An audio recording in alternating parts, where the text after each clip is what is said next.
Yo, I'm Troy, this is TM Fitness. Let's talk about injuries, specifically gym-based, exercise-related injuries. So first of all, let's define what injury means. So according to the dictionary, it's a specific incidence of harm and pain to the body.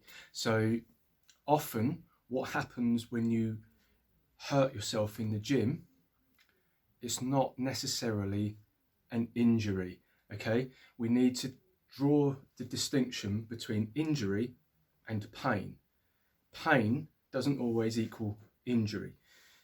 For example, if you do some squats and on one rep you feel your back tweak, you can't do any more squats, can you walk away afterwards? Can you still stand? Chances are you haven't completely screwed your back up. It's probably a spasm or a cramp or tension has been created somewhere in the body because you either weren't bracing and protecting your torso correctly through that movement, you were exceeding your normal range of motion during that movement, you're a bit weak, tired or fatigued, and the muscles just lacked enough endurance and strength in that moment to stabilize, and then something's gone. And like I say, it's usually tension, some kind of muscle spasm. Sometimes it's deeper, sometimes it's more in the more superficial layers of muscle. So what do you do if that happens? Well, first of all, you don't panic, because it doesn't mean that your exercising life is over. We've all experienced this. This happens to everyone who exercises regularly at some point, probably more than a couple of times throughout their exercising career.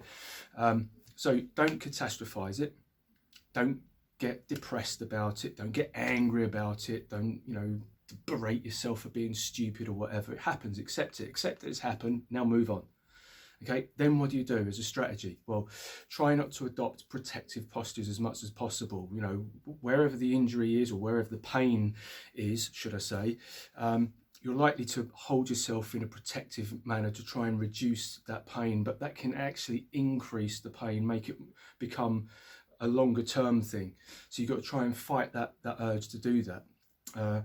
Being in those kind of postures can also create tension and cause problems elsewhere in the kinetic chain, and it can also affect your mindset. So partially you're catastrophizing the situation and you're creating this protective posture to protect the area of pain, but also while you're in that posture, you're then tricking your mind into believing that you're under some kind of threat, and it will express more stress hormones, which can then in turn make the pain worse. So don't do that. Keep yourself mobile. Use whatever range of motion and whatever intensity of movement that you can manage, and do that regularly but not excessively. Even if it's just walking, and even if the pain is so bad that you can't walk more than a few steps, then just walk a few steps, and then next time walk a few steps more. Gentle mobility of the joints or areas of the body above or below where the pain is. So if the pain's in the lower back, do some mobility for your hips. So stretch out hip flexors, stretch out your glutes, gentle movements to begin with, and for the mid-spine, so extension, rotation of the mid-spine, not the lower back. Don't stretch out the area that's hurting you. It's already under a pain stimuli and probably a tension or stress stimuli, and then by stretching it, you're just going to piss it off more. It's going to hurt more. So try not to focus on where the pain is, focus on the areas above and below where the pain is. And as I say, just keep yourself moving. So if, as I said, if it was a squat, you were doing squats in the gym, you hurt your back, do some squats. Just do air squats. Sit up and down out of your chair. Gently, slowly at first, build it up. Gradually increase the range of motion back to your normal range of motion. Do that gradually over a number of attempts or over a number of days. Usually with these things, if it's not an actual tear, usually it's like 3 or 4 days, and then you're pretty much back to normal by that. And if you keep telling yourself that this isn't the end, that I can keep going, that I will be back to normal within a few days, I've just got to kind of ride this out right now, then you'll probably be fine. If it's happening regularly, then there's probably a problem with your exercise programming, with your base of strength, with your mobility, or with your technique, or all of the above.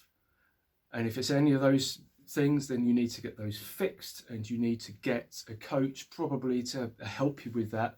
Or if you're currently under a coach and you're getting injuries like this on a regular basis, change your coach, because they're clearly not the right person for you to be doing. You shouldn't be doing the kind of exercise programming that they're getting you to do. All right, so if you've got any questions about that, leave it below, give us a like, give us a share, tag a mate, whatever, and I'll catch you later.